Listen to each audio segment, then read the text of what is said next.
Ladies and gentlemen, welcome back to another episode of the MylesHighClubPodcast. I am your host, Miles. This is episode number 45, I want to say. 45, yeah. We will stick with 45. How is everyone? I can't hear you. Hope you're all well. I am tired. I've been away since... I'm recording this on Thursday morning to the podcast. I'm recording this the morning the podcast is meant to come out, which talk about preparation, right? But I've been away for work from Sunday night up until last night. Didn't take my tripod with me, so I didn't have anything to film with. I could have just rested my phone up against something in the hotel room or used the studio that I've been recording videos at for work. But listen, was it Tuesday? Yeah, Tuesday. I think we got to work at 8. We got to work about 8 in the morning and we didn't leave the studio till about 9:15. So I still haven't caught up on being on my feet and being on camera all day. But it was it worth it? It was slightly worth it. It was slightly worth it only because I kept saying to you the previous weeks I've been travelling away for work for an up and coming reason. I can finally talk about it now because yesterday we finally announced our brand new devices. Now, this is not an ad. Don't click off. This is not an ad for Samsung. I'm not being paid for this ad. I'm just a child when it comes to new technologies. For anyone that doesn't know, yes, I work for Samsung. I am a specialist project trainer for Samsung. Basically, I'm a content creator for a specific branch within the Samsung training.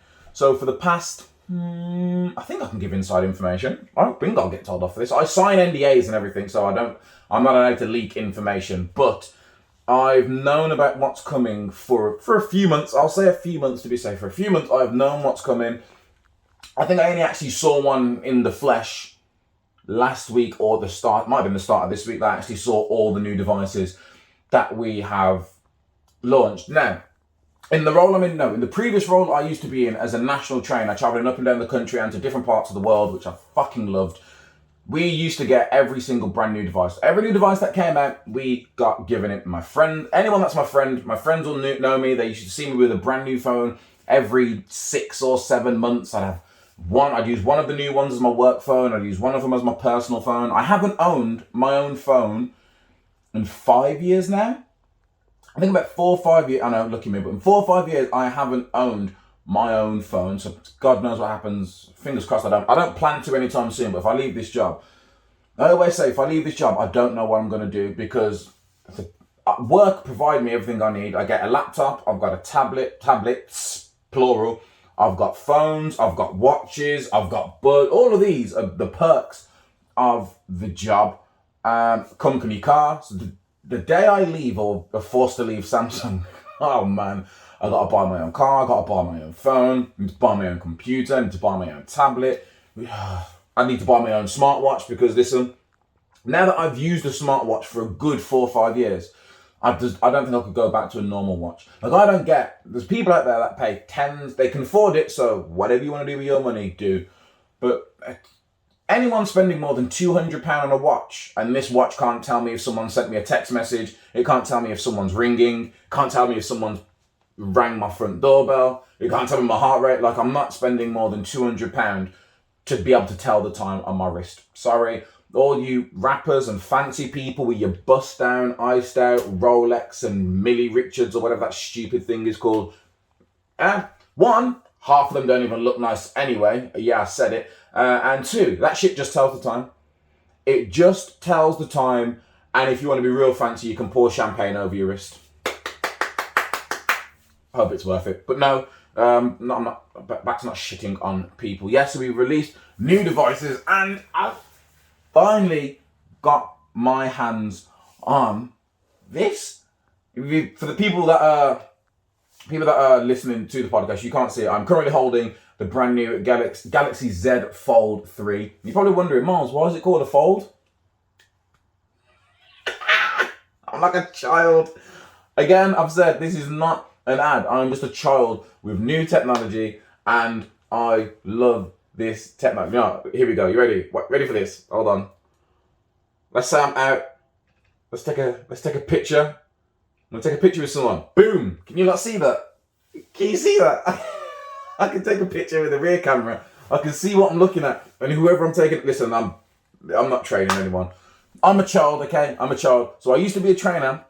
I used to get all the devices that came out. Then I got a promotion just under 2 years. Oh, it's coming. It might be around 2 years. Like around this time of year. It's August, September, I got the promotion. So not last year, the year before. Because I couldn't keep traveling up and down all over the country at any given time with a newborn baby at home and a girlfriend who's going at some point to go back into full-time work at the time. She has gone back now. So I was like, maybe this job will be better. Create my own content, more creativity. And the biggest perk was I get to work from home. So I only had to go into the office 2 days a week. And then about 4 or 5 months after I started, COVID hit, working from home 5 days a week. It never stopped. And to this day, I still haven't been back into the office. I think I've only been into our new office buildings once, and that was to record a podcast for Sky about these brand new devices that have come out. Then I got this new job, and in this new job, we do get new devices, but one, we don't get as many as the trainers do, but they're the trainers, they're out and about seeing people. And two, we don't get them as quick. Now this time, we got them at the same time, but usually they get theirs first and then we wait a few weeks or months, which it sounds entitled. If you're listening to this, it sounds entitled, and I know it is. I tell people all the time, I am entitled. I'm used to getting every single device just before they're actually even announced. And now I'm in the stage where I've either got to wait or I don't get every single device. But this is probably one of the first times I actually don't mind. So what we released 2 phones. There's a Fold, this one, and then we've got the Z Flip, which is, it opens like this, but it's a more of a square shape and it flips up. I don't like... I don't like it. The phone is not for me. Don't get me wrong, it's a cool phone. You've got the cover display, you can take pictures. It works very similar to this one. But no, I'm someone that watches content. Anyway, again, all I talk about is watching things. So for me, being able to use the phone as normal, like an actual phone here, and then when I want to go on YouTube, flip through Instagram, watch something on Twitter, Reddit, read something, I can open it up. Listen, I'm going to annoy my friends with this. I annoy my friends every time a new phone comes out and try and shit on them, even though I think 95% of my friends don't care because they're all Apple fanboys. But it still gives me pleasure. And I plan on doing the exact same thing with this. I'm just working on all the different flexes in my head that I'm going to pull off on them all. But yes, welcome to the episode. Like I said, I've been away all week. So because I've been away all week, preparing for this new phone, recording videos, editing, getting ready for podcasts, I did little to no research for this podcast. I wasn't keeping up with what's going on in the news. I was hardly on social media to see what people were talking about on social media. Only thing I have done is watch stuff. Surprise, surprise. No matter how busy I got, I still found time to sneak things in to watch. So, this is going to be a short episode. It's also going to be a What's on the Box special. So this episode, all I'm talking about is things that I've watched this week. So if you're new to this podcast, or if you're just flicking through YouTube and you've just stumbled on this video, What's on the Box is usually my weekly segment where I discuss all the different TV shows, movies, skits that I have watched in the previous week. I'm just going to get it out of the way because I don't care anymore. I'm glad I didn't go cinema to watch it. I'm going to build up. I'm glad I didn't go cinema to watch this film. I'm glad this film was illegally downloaded by someone who then sent it to me. Do I get in trouble? Someone else downloaded this. Someone illegally downloaded this and then sent it to me. I want to say I watched it, but I couldn't tell you the main plot. Well, not clearly anyway. I think I watched about 60% of this film. That's how much I cared about it. And I'm someone that if I put a film on, I am watching it. I'm talking about F9, Fast and the Furious, Furious 9, the 9th, whatever this fucking shit is called. Now, before I start, I tried, okay? For the past 4 or 5 films, I have tried to get on with Fast and the Furious. I think Fast and the Furious 1 and 2, great. I don't even care about cars, but great films. They get you interested about cars, especially if you're someone that grew up playing things like Need for Speed and Midnight Club. Fast and the Furious was exactly what I wanted to see. Cars, kitted out cars with NOS and racing. Same thing for number 2. And they've got a little backstory about someone's the police and he's undercover, but then he leaves the police. Great. Tokyo Drift comes. Completely random movie, but they threw over to China. They focused. No, was it China they went to? I think it's China they went to. No, it's somewhere in Asia. Tokyo, Japan. No, Tokyo's in Japan. They went to Japan. Should know this. The Tokyo Olympics just finished. So Tokyo Drift, they've gone to Japan. It's all about drifting. It's a new way of driving. Again, it wasn't the best. There was some crappy acting. But if you like cars and you like drifting, it was good. And then we get, I still can't remember what 4 or 5. The last one I remember thinking, a bit of a stretch now, is the one in Rio when they introduced The Rock. I think that's number 5. And they steal the bank, and that's probably the last one where I watched it and thought to myself, okay. After that, it's just gone downhill, and it seems to be split in the middle. So I've got it now. On Rotten Tomatoes, they got 59%. IMDb gives it 5.3 out of 10. Metacritic gives it 58%. Audience ratings, according to Google, out of 13,383 people that have rated it, it's got 3.3. That's generous. Looking at the audience ratings, so it's got like the bars for the audience rating. The highest vote was 5 out of 5. Then the second highest vote was 1 out of 5. Then 2 out of 5. Then 3 out of 5. Then 4 out of 5. The film's crap. Okay, maybe I should have gone to the cinema to watch it. Maybe I should have tried to pay attention to it all to watch it, but I don't give a shit. Okay? If you like Fast and the Furious, go and watch it. If you don't care, if you've gone over it, don't watch it. Don't even wait for it to be released on DVD. What is there to tell you that happens? John Cena's in it. He's meant to be Dom's brother. They look nothing alike. One looks Latin. One looks whiter than white. How are they meant to be brothers? Dom is all about family. For the past 8 fucking movies, all he spoke about is family, family this, family that. Not once has he ever said, I was betrayed by family once, or I had someone who I thought was family, but no. They literally make a film, make a fuckload of money, and then they're like, right, let's go back to the drawing board. The only thing we need to remember is the characters' names. Fuck what happened in the past. They've brought back another dead character. Jesus Christ. And they did it twice. They've brought him back twice, may I add. So, you've got Han. We don't see Han until, what? Tokyo Drift? I think he appears in Tokyo Drift first. He might be in number 2. Who knows? Appears in Tokyo Drift, gets killed right at the end. Which is later retconned to be Jason Statham. Yes, it's number 3. Number 4 or 5 comes out. You get that Luke Shaw, Owen Shaw, some Shaw brother.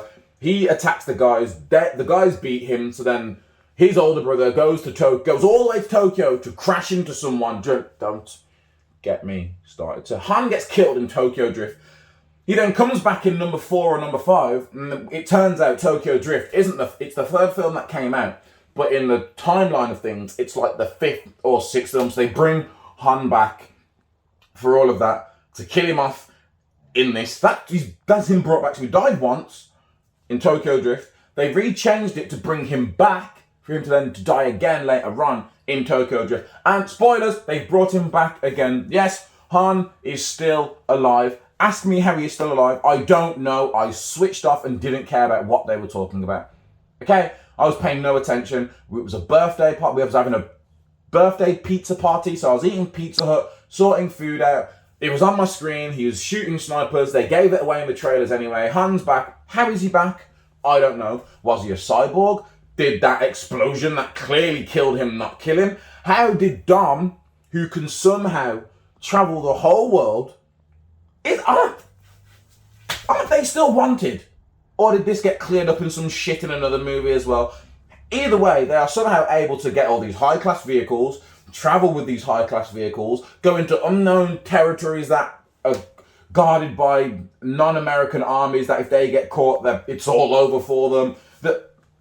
There is a scene where Tyrese falls down some rock hill, jumps at some guy, they fall down this rock hill. Tyrese gets surrounded on the lower floor and the upper floor. Everyone shoots at Tyrese. I'm going to ask me if Tyrese dies. Go on. I'll wait. Ask me if Tyrese. No, he doesn't fucking die. He somehow, while people are shooting at him, again, he is surrounded on 2 different levels. They are shooting pistols, machine guns, ARs, every kind of weapons being shot at him. He somehow stands up in the wide open with his pistol. No body armor. Well, I think he has body armor on, but no shield, no wall, nothing to defend him. and somehow shoots every last one of them around him without getting shot. It's just, I don't understand where they're going. They get to space. All of a sudden they can get to space now. They turn a car into a spaceship. They fly to space. Elon Musk, Richard Branson, Bill Gates, whoever all these people are, that wasn't their first attempt getting into space. They have tried and failed on many occasions. They have unlimited money, unlimited resource, and the smartest brains in the world. Dom has what? A fucking car garage, a Dodge Charger, and family. And somehow, not only can he build a space car, the space car works. How they got into space, how they got the air clearance, I don't know. You're probably listening to this thinking, Miles, you're overthinking it. I nearly flipped everything. It's a fucking movie, okay? I'm watching that movie and taking everything in. If I don't take things in, why am I watching the movie?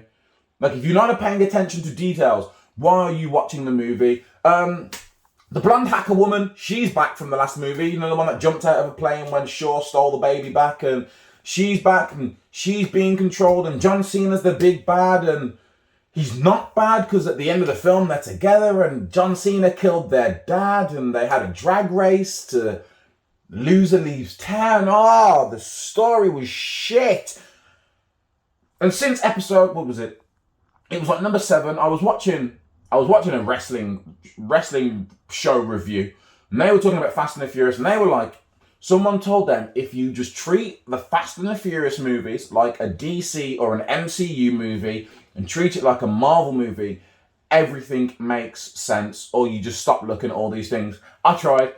Every time something happens, my suspension of disbelief is broken. There is a bit where Letty, I don't even know what happens to Letty. She gets hit off a bike and flies through the air, and Dom skids his car around and catches her on the bonnet of the car. Fuck off. Oh, Jesus, the film is shit.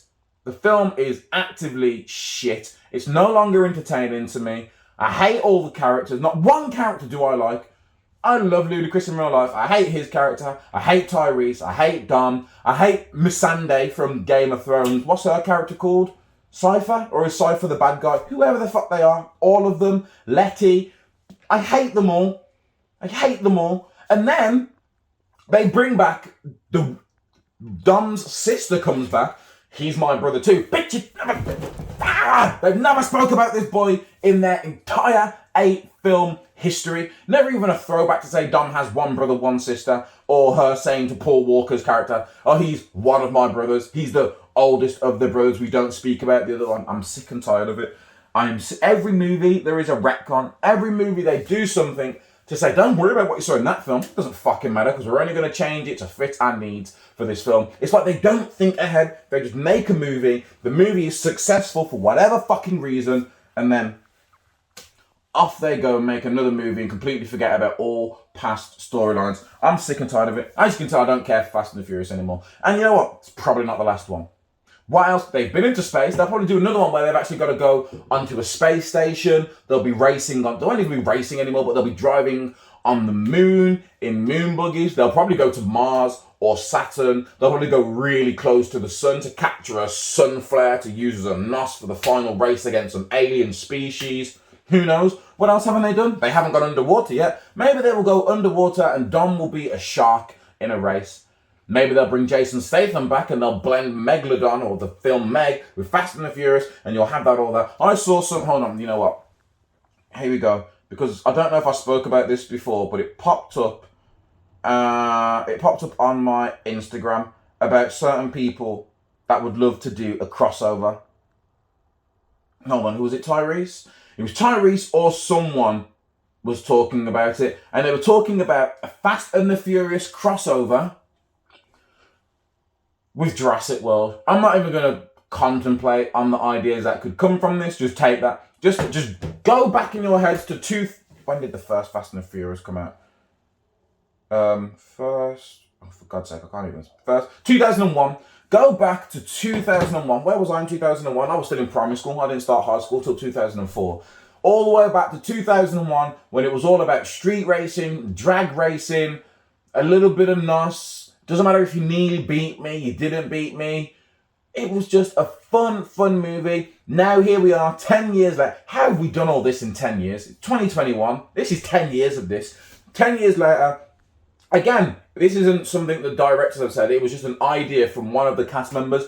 A Fast and the Furious and Jurassic World crossover. That's where we have got to with Fast and the Furious. Imagine in 2001 if someone said to you, can you imagine if they did Fast and the Furious crossed over with Jurassic Park? No, I couldn't imagine that. What would drag racing have to do with dinosaurs? But no, these fuckers have gone into space. They've got satellites that can control every single camera. They're driving down the streets with magnets that only ever seem to attract whatever they want them to attract, not working like an actual fucking magnet would work. No, I'm sick and tired of this. Fuck it. Don't go and watch Fast and the Furious 9. If you did watch Fast and the Furious, go in the comments and let me know what you thought of it, just so I can find out if you enjoyed it and hurl abuse. I'm not going to hurl abuse at you. Everyone's entitled to their own opinion, but Jesus, that was a crappy film. And this is how I feel, by the way, not have watched any of it. I didn't watch the whole film.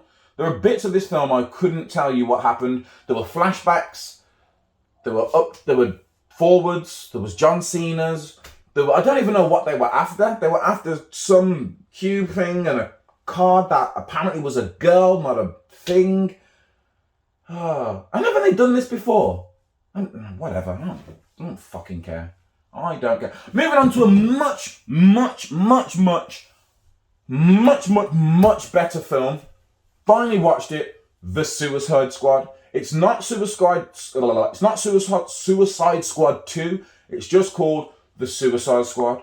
Apparently, it's a soft reboot. So, I'll put this out there. Anyone who knows me and I'm Watch Podcast, you know I am Team MCU. If I was to go MCU versus the DCEU, I am MCU all the time. Because of that, if I was to do Marvel versus DC, I am Team Marvel, even though I know DC, especially in their comics and TV shows like Teen Titans, have some great characters. But no, sticking with the cinematic universe, MCU over DCU. If I'm classing, again, all of the previous Batman and Superman films are DC films. However, they're not part of the DC Extended Universe, is what it's called. I think that started with Ben Affleck's Batman. So, before I talk about the Suicide Squad, let's see what actually fits into the DCEU.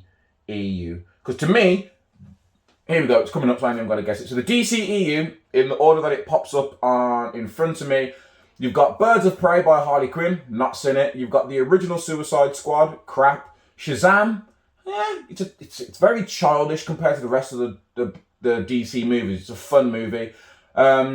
Batman vs Superman, pants. Wonder Woman 1984, pants. Man of Steel, good film. Justice League, pants. Justice League, Zack Snyder, I thought that was a really good film. Long, but really good. Aquaman, to me, Aquaman is pants. No, it's not pants, it's meh. If Aquaman was half an hour, 45 minutes shorter and was like a 2-hour film, it would have been a great film. But that shit just dragged on and on and on and on and on. The first Wonder Woman, great film. The Joker movie, I don't know if it's classed as part of the DCU, but it's come up here, so I will take that. That was a good film, I thought. Again, I'm not going to comment on the whole mental illness, crazy Joker aspect that they toyed with, sort of, kind of, maybe. But yeah, according to what I've just looked at, they're all the films that are in the DC Extended Universe. So, the Suicide Squad 2 came out. Now, I was always watching reviews for the trailers and stuff, and I saw someone say that when the trailers came out, they announced all of these characters, spoilers by the way, they announced all of these characters, some big names playing these characters as well, and the purpose of it was to kill them off within like the first half of the movie and set up the actual Suicide Squad mission towards the end. That pretty much happens. So, it's a very similar setup to the original one. Let me just say, this is not a sequel to the original one. So if you've seen the original Suicide Squad, the 2016-17 version, and you hated it, you should have hated it. It was a crap movie. Don't let that cloud your judgment about this one. Go and watch this one. This movie is not only 10 times better than the original, this might be one of the best, if not the best movies in the DCEU. The only movie or movies I would put above this would be the first Wonder Woman, maybe. And that's a maybe. The first Wonder Woman was amazing, so that might go above it. or Superman, Man of Steel. Man of Steel? Wonder Woman. Wonder Woman's probably the only one that I would say you could make a decent argument is better than this. Maybe the Zack Snyder's edition, but that is 4 hours compared to this film.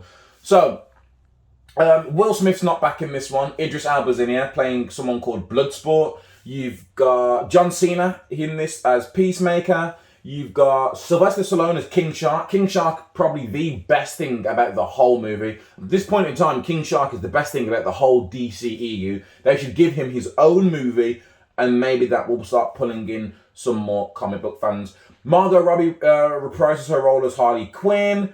I don't know. Hold on. I'm trying to find the actors' names because I don't know what these... What's his name? Here we go, yeah. Pete Davidson, he's there as Blackheart. He's in it. Daniela something is Ratcatcher, who I thought was fantastic. You've got the guy that what's his name? Oh, David Dashmoon is Polka Dot Man. He was fantastic. Joel Kinnaman, he reprises his role as Rick Flag. And then you've got there he is, Captain Boomerang. He reprises his role also. Hold on, I'm trying to find the person that plays him. Jay Courtney. So if you've seen the original one, Captain Boomerang, Rick Flag, Harley Quinn, and Viola Davis as Amanda Waller, they've all kept their roles. Everyone else is brand new. And the story of the Suicide Squad is basically this. Amanda, Viola Davis' character, has basically summed up a bunch of all of these super. Some of them aren't super. I actually don't know what some of them. If you're not a comic book fan, you won't know, like me. So I'm not a big DC Suicide Squad comic book fan to know what half of these lots' powers are, to know if they were meant to be good in the first place. So I didn't know anything about some of these characters, but they've got a whole bunch of people in a super prison. Amanda Waller puts together a team. She's putting together she doesn't call it the Suicide Squad. Someone else calls that. They're putting together a squad to go to some South American country to basically capture a scientist who's going to lead them to something called Project Starfish. And that's all we know at the time. So they're going there to get someone called the Thinker, played by Peter Capaldi, the Doctor Who before Jodie Foster. Yeah. They're going somewhere to get him. He's meant to take them to Project Starfish, and they're meant to destroy all evidence of Project Starfish. That's all we know. Movie starts. The team, you don't realize this, but the team is split up in two. So the first team is the literal Suicide Squad. The first team is literally sent to the beach as a distraction. Pete Davidson's character, Blackguard, I think he betrays them all and tells the army that they're on their way. So I think Amanda knew that this was going to happen. She must have. So they all get there. Pete Davidson walks onto the beach like, hey, it's me. I'm the one that tipped you off. Straight away, his whole face is blown off. If you are a fan of violence and gore, this Suicide Squad has it, and you see it immediately within the first 10, 15 minutes of this film. So the first beach sequence, everybody dies. Everyone that gets to the beach in the first sequence dies. Apart from Harley Quinn and Rick Flag. Pete Davidson's character dies. The detachable man, hilarious death. He detaches his arms from his body, and his arms just slowly go through there, and then his arms just start attacking people, but it's literally like this. His arms are just lightly attacking people. They start shooting his arms. He's on the floor screaming with no arms because his arms are being shot. The Weasel, he dies. He dies before any action happens. He hits the water. He can't swim. He drowns. He's dragged to the beach. He's pronounced dead. Blackguard then gets up. He gets his face shot off. I'm trying to see if they've got the character's name so I can tell you who dies. King Shark's not there. Pete Davidson dies. Harley Quinn kills a few people. Idris Elba's not on the beach. Ratcatcher's not on the beach. Rick Flag is on the beach. He survives. Polka Dot Man is not on the beach.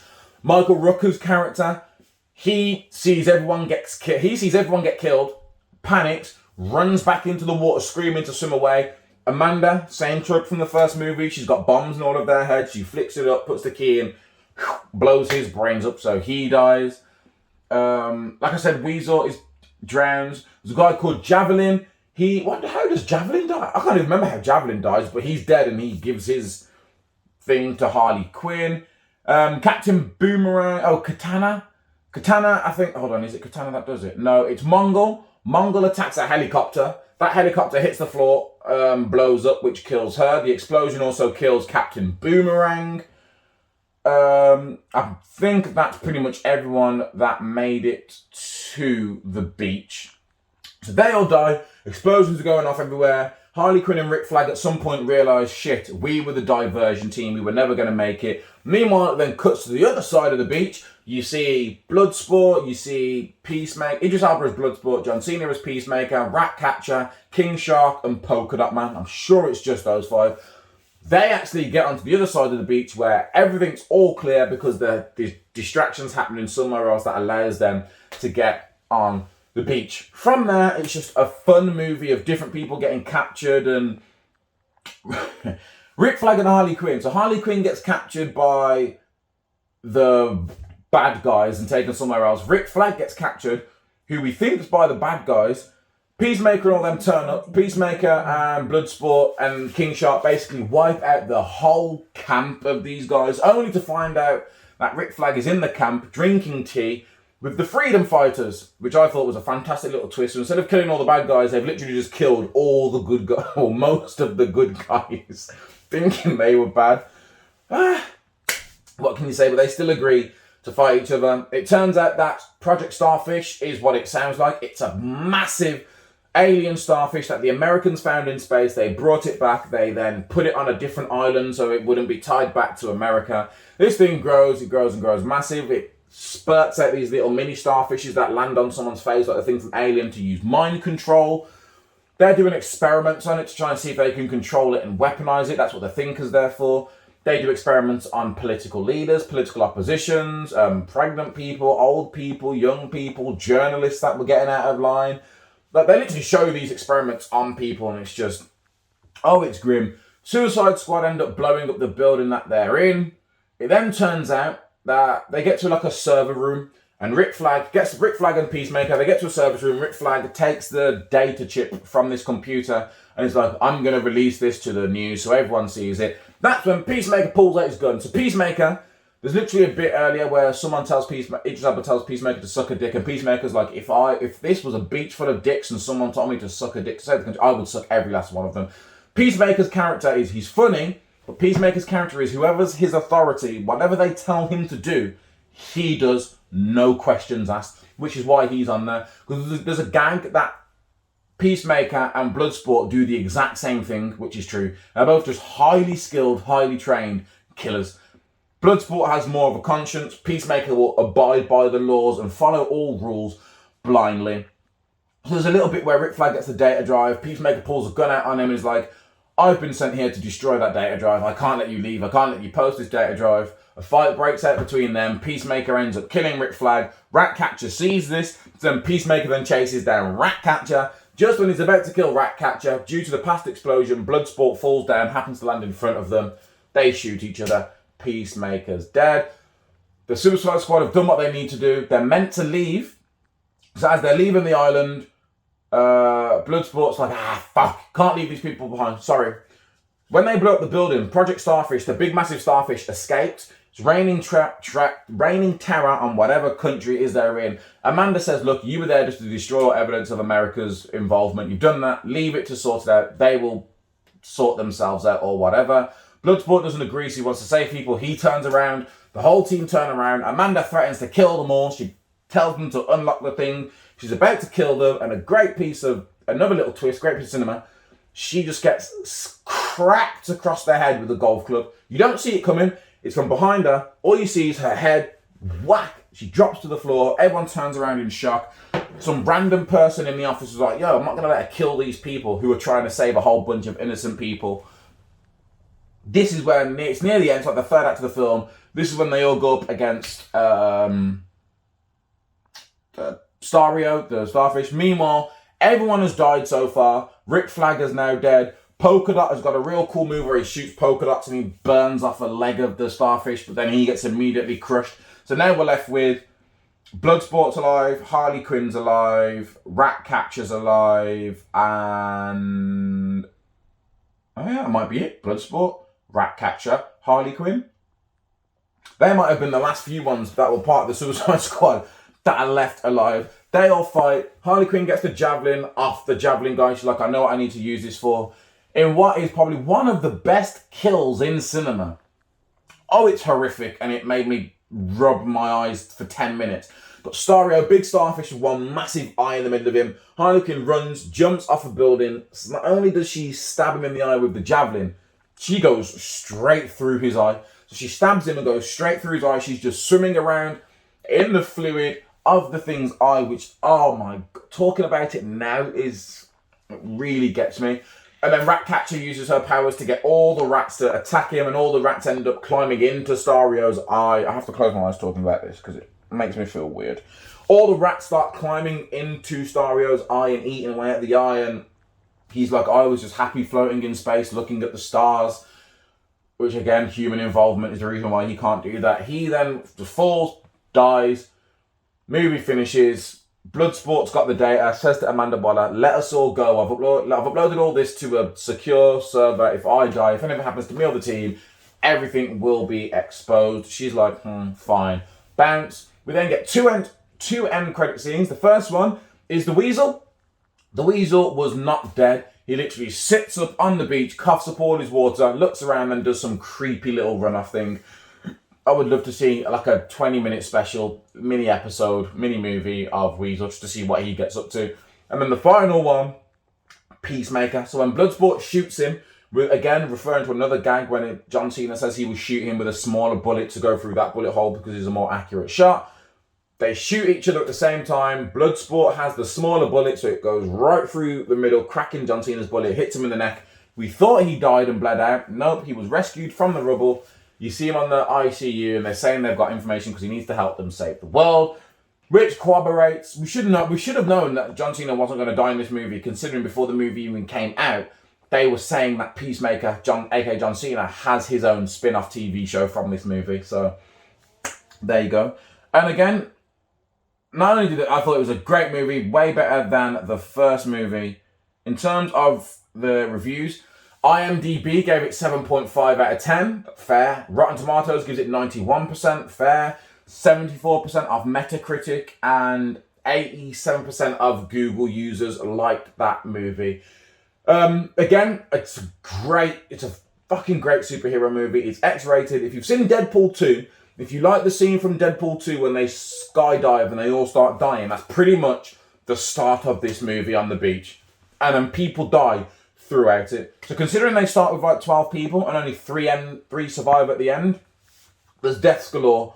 All of them are grim. I don't think there's one soft death.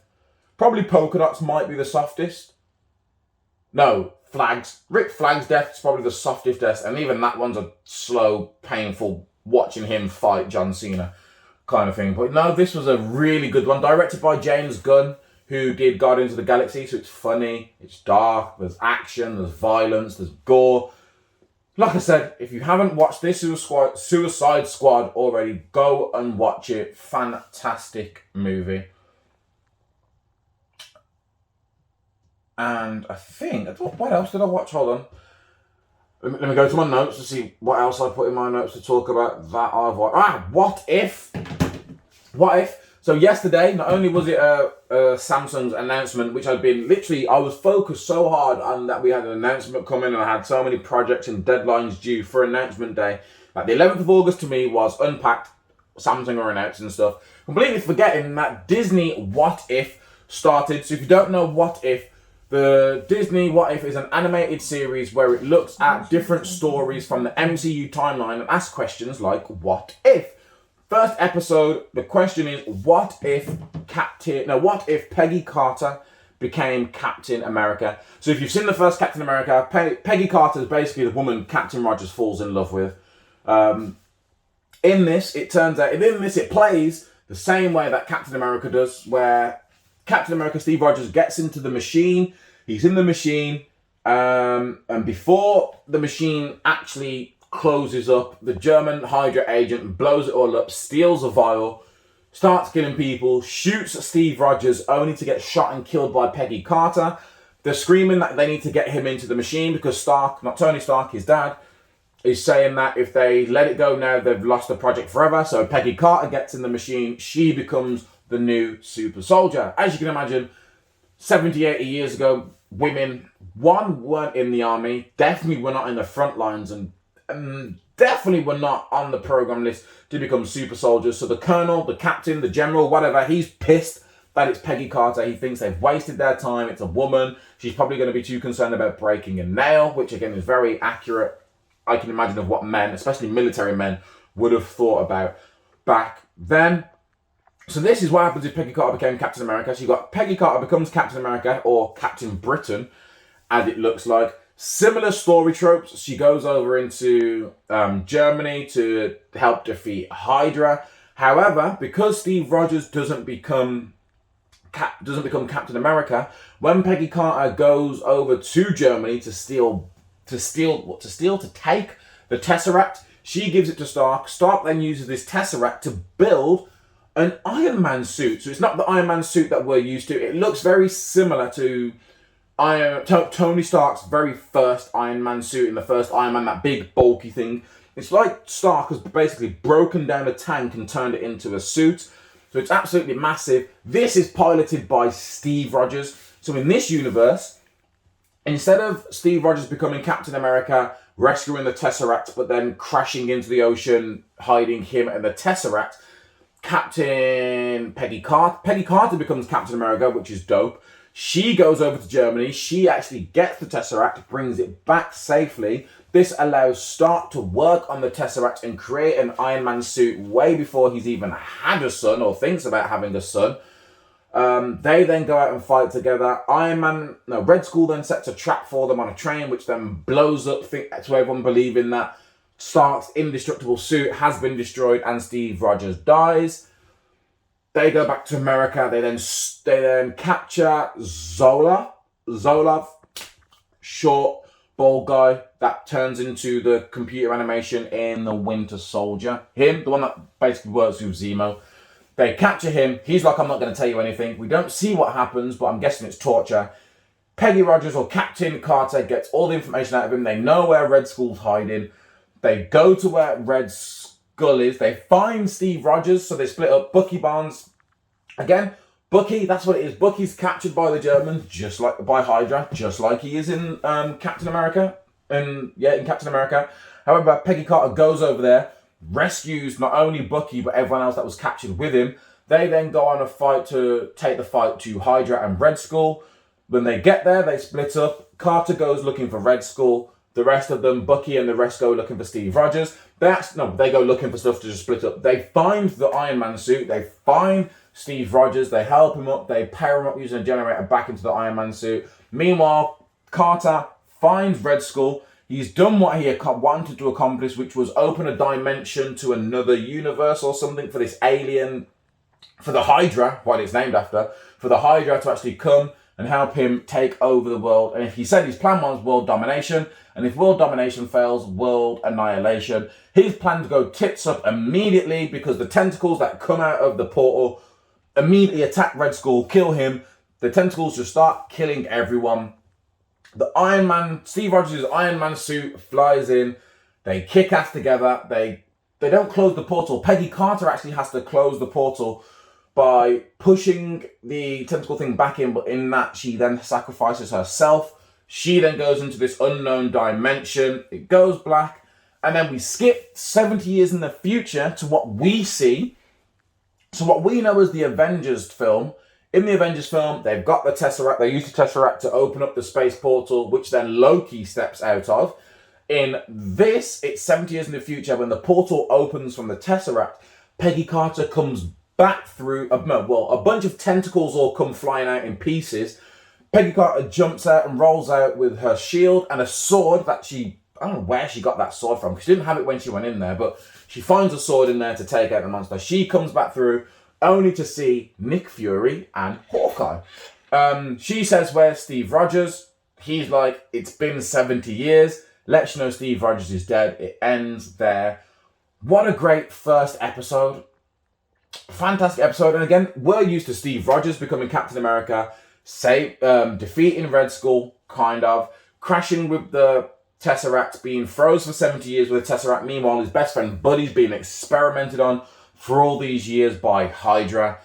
in this universe, they know about the Captain Carter becomes becomes Captain America. This means she's able to save the Tesseract. She gives that to Stark. He's actually able to create an Iron Man suit for Steve Rogers, who is now technically an Iron Man, but I can't remember what they call him. They call him the Hydra Stomper. They call him the Hydra Stomper. He's the Hydra Stomper or the Iron Man. The Tesseract is never lost, so they're able to work and keep the Tesseract for all 70 years. Nick Fury, and the things we do know happen, Nick Fury still rises to power. Hawkeye, he still finds Hawkeye. I'm assuming they're still part of S.H.I.E.L.D., and I'm assuming that he is still trying to weaponize the Tesseract, which is how they open up the portal. I don't know if they open up the portal after 70 years to try and find Peggy Carter, or if they're trying to weaponize it like what they were doing in Avengers. But this episode was great. There's a fight scene of when Peggy Carter first gets to Germany, and she takes out Hydra when she wants to find Zolov and the Tesseract, and it's such a good fight scene. She kicks ass in the best way. The way she uses her shield, the fight moves, throwing motorcycles at motorcycles, lifting trucks over her head. It's just such a good fight scene. If you haven't seen What If, 30 minutes long, go and watch it. It was such a good episode. And now I can't wait for the rest of the What Ifs. And now I'm also like, I wonder what happens with the normal. Like, is what we see in What If, because the Watcher played, I forgot who the Watcher's played by. I know it, mixed race guy, wears glasses. He's in, what is he in? He's in Westview? Westfield? No. Is it Westview? Hold on. Is it Westview? I'm trying to... Westworld, not Westview, bloody hell. He's in Westworld. I'm going to type in Westworld now because I'll be able to find his name. You should know him. He's the narrator. Jeffrey Wright. I'm sorry, Jeffrey Wright. How did I forget your name? He plays the Watcher, and he talks about how different things happen in a different universe. So basically at the start, Captain Peggy Carter is asked, do you want to leave the room? When she says no, she wants to stay in there and watch the experiment happen. That's what starts the brand new timeline to create this What If episode. We've got more. There's What If T'Challa becomes Star-Lord. What if Killmonger saves Iron Man in the very first Iron Man movie when he's in the desert instead of getting kidnapped. There's a What If Spider-Man becomes Doctor Strange. There's a What If Marvel Zombies. There's loads. There's 10 of them. I can't wait. They're all happening in alternative universes as well, or different timelines. So I'm wondering, will this have any effect on the main MCU timeline? Will we see any crossovers? Future movies, will it have any effects on that? Who knows? Let's wait and see. But that is all for... Yeah, that is all for What's on the What's on the box? I can't talk, guys. I'm half asleep. And now I've done this podcast, I've still got to go back inside and carry on doing my work, which involves filming and editing another video. I know what you're thinking, woe is me. But guys, that brings me to another end of another episode. Don't forget to get in the comments, like, share, and subscribe. Let a friend know, tell a friend to tell a friend. It's new phone day for me. I want to set this thing up. Again, the reason why I'm so excited, before we go, quick backstory. So when I was a trainer, we announced the very first fold, 2018, 2019, we announced our very first fold phone. It got announced. When it was announced, we sent this phone out to a whole bunch of influencers and people to do reviews on it. And what people were doing is, because there's a protective film on the front of the phone, people were thinking that was a screen cover and were peeling it off. Some boxes told you not to peel it off. Apparently some boxes didn't. People didn't see the message of to not peel it off, so people were just peeling it off. Because people were peeling it off, they were fucking up the screen, because you're basically peeling off part of your screen. There were reviews going out, internet, it was up, and it was a big thing. The folds broke already, this innovative technology, the first foldable phone, the screen doesn't work, blah, blah, blah. So Samsung did a recall. The day Samsung did this recall, I remember it clearly. It was a Monday. I was driving up north to a call centre for work. My manager at the time, Lee, sent out a group message and was like, don't get your folds out. All folds need to be returned. So I was like, so I'm on the way to be able to collect my fold after this event, and now you're telling me I can't have it, I can't collect it. I was like, fuck's sake. And then when they re-released the fold later that year, I'd already transitioned from being a trainer into the role I'm in now, which meant I didn't get the fold like everyone else did. So I've gone 2 years never using the fold, never using the flip. This is the first time I actually have a fold device to say is mine that I can use, which is why I'm so excited about it. I can't wait to use it. Again, people have said to me, is fold novelty? No idea. I haven't used it yet, but I'm excited to use it. I'm someone that's always watching content, so I'll let you know you'll see in a few weeks' time, you'll see me using my phone. You're like, oh, he stopped using the fold. It clearly wasn't that good. But no, for me, this thing has not endless, but the possibilities. I can't wait. But like I said, this is the end of the podcast. I've got work to get on with. I've been Miles. You've been watching. Thank you very much. Until the next time, peace.